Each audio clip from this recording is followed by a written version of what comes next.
Salut les amis, aujourd'hui on se retrouve pour notre deuxième vidéo de notre guide de survie. Je vois que la première vidéo vous a beaucoup plu, ça fait plaisir, alors n'hésitez pas à me le faire savoir aussi pour cette deuxième vidéo. Bon, même si c'est pas dans l'ordre logique des choses, aujourd'hui on va voir le comportement que tu dois avoir avant et pendant ton montage vidéo, et la semaine prochaine on verra les habitudes que tu dois essayer de prendre tout le temps lorsque tu pars en expédition avec ton drone. Alors si tu n'es pas encore abonné à la chaîne, c'est le moment de le faire.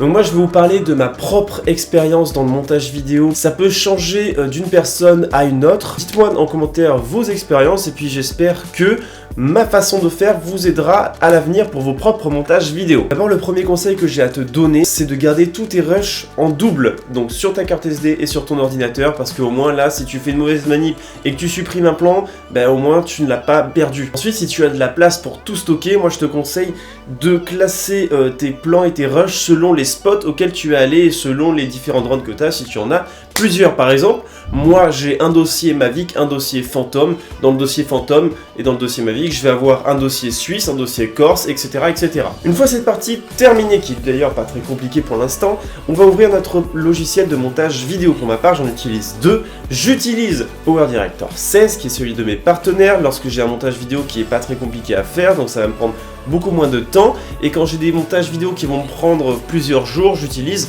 Premiere Pro. Donc évidemment, pour la grande majorité d'entre vous, je vais vous conseiller d'utiliser PowerDirector 16, tout simplement parce que en fait, il y a une énorme majorité qui ne va pas pouvoir exploiter tout ce que propose Premiere Pro. C'est beaucoup plus côté professionnel, avec des effets bien plus travaillés, qui prennent beaucoup plus de temps. Ça, c'est vraiment pour les gens qui ont besoin de prendre des dizaines d'heures dans leur montage vidéo pour que ce soit vraiment intéressant d'utiliser Premiere Pro. Sinon, quand vous voulez prendre pas plus de quelques heures pour votre montage vidéo, PowerDirector 16, ce sera beaucoup mieux. Vous avez toutes les fonctionnalités dont vous avez besoin pour votre montage vidéo. Vous avez la stabilisation, la colorimétrie, les zooms, etc. Et c'est vraiment qu'un petit pourcentage de ma communauté qui aura besoin de Premiere Pro pour faire ses montages vidéo. Maintenant qu'on a choisi notre logiciel de montage vidéo, il faut savoir quel style de vidéo on va faire. Si on va plutôt faire un vlog expédition comme je fais sur ma chaîne, ou si on fait une vidéo qu'avec des plans de drone avec une musique en fond. Donc peu importe le style de vidéo, moi ce que je fais personnellement, c'est que je vais d'abord chercher l'ambiance que je vais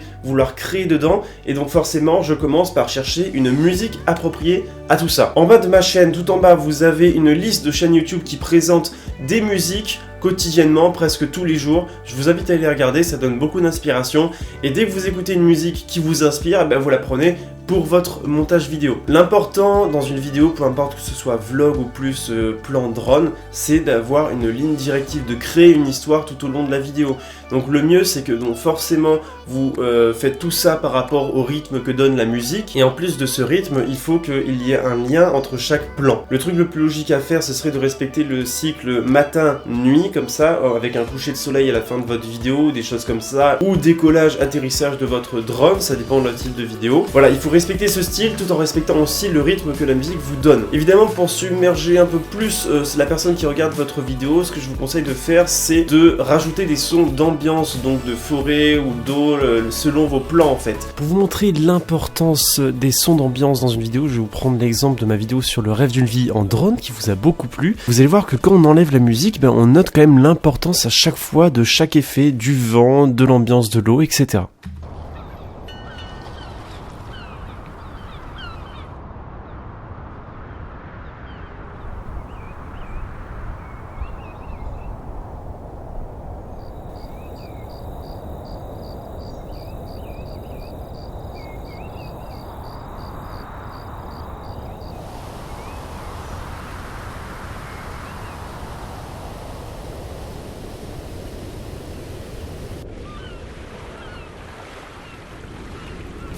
Donc je vous mets aussi un lien de site qui a une banque de sons, comme ça c'est très pratique et c'est gratuit. Ah oui, sinon un petit conseil pour être bien organisé, donc pour l'instant ils n'ont pas la fonctionnalité sur PowerDirector 16, je leur ai fait savoir et normalement ça devrait arriver dans leur prochaine version, j'espère. Sinon quand on regarde l'exemple du coup sur Premiere Pro, vous avez les chutiers. Un chutier ça permet de classer tous vos plans dans un petit dossier dans votre projet.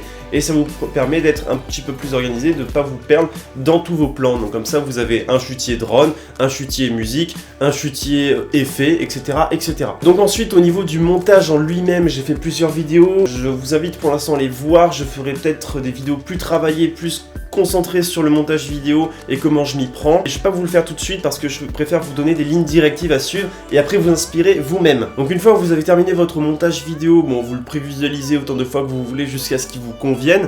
Après au niveau des paramètres d'exportation, alors je vous montre sur Power Director 16 et sur Premiere Pro, il y en a beaucoup qui me demandent comment j'exporte. Mais oui, la qualité ça va aussi dépendre des mégas par seconde, donc prenez le plus haut possible. Une fois que vous avez publié votre vidéo, vous en êtes satisfait, que vous avez envie de la montrer à plusieurs personnes, eh ben moi je vous invite à venir sur mon Discord. Ma communauté a créé un Discord sur laquelle je suis présent de temps en temps, surtout à l'écrit plutôt que en channel de discussion orale.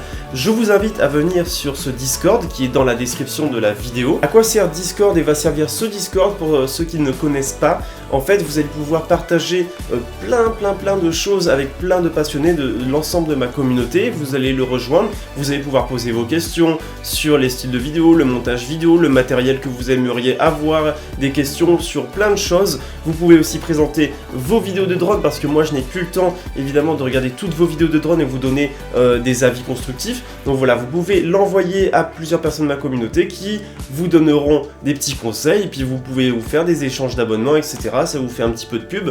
Voilà, c'est bien, c'est convivial, c'est sympa. Et voilà, on est déjà une 60aine sur le Discord. Je vous invite à le rejoindre et pour pouvoir lui donner un petit peu plus de vie. Et aussi la chose qui va être super bien, c'est que je vais faire des soirées interactives. Ces soirées interactives, en fait, qu'est-ce que je vais faire? Je vais faire des petits lives privés qui vont être partagés que à ceux qui sont sur le Discord, dans lesquels je vais faire des montages vidéo. Je vais faire un live sur lequel moi je vais être en train de faire mon montage vidéo. Vous allez pouvoir voir en live comment je m'y prends pour faire mes montages vidéo. Et puis aussi, je sais pas si vous connaissez Antox Colaboy, où il regarde les vidéos de ses abonnés, il fait des petites critiques constructives, etc. Voilà, on va faire à peu près la même chose, mais évidemment tout ce qui concerne le drone. Donc voilà, je vous en dis pas plus, de toute façon il y a tous les détails dans le Discord, donc allez voir, moi je vous invite à y aller, que ce soit par texte ou par chat vocal évidemment. Voilà, je le dis qu'en fin de vidéo parce que j'ai vraiment envie que ce soit que les abonnés actifs et fidèles qui y aillent et qui profitent de cette opportunité. C'était une vidéo encore un peu générale comme la précédente, mais qui vous a beaucoup plu, parce qu'en fait, moi ce que j'essaye de faire, c'est que vous ayez des lignes directives en fait, que je vous empêche pas de vouloir créer, de vouloir plutôt faire comme ci, plutôt que comme ça. Ça vous donne des bases, ça vous donne une réflexion de base qui est la mienne, et qui j'espère vous plaira et vous sera utile. La prochaine vidéo, ça va être la plus importante de notre dernière vidéo sur le guide de survie. J'espère que cette petite série vous plaît, puis on essaiera d'en faire à l'avenir. Si vous avez des idées de prochains guides, eh ben pourquoi pas, dites-les moi en commentaire, je regarderai. Je vous remercie d'avoir vu la vidéo jusqu'au bout, j'espère que ça vous fait plaisir ces petits conseils. Du coup, à la semaine prochaine, salut!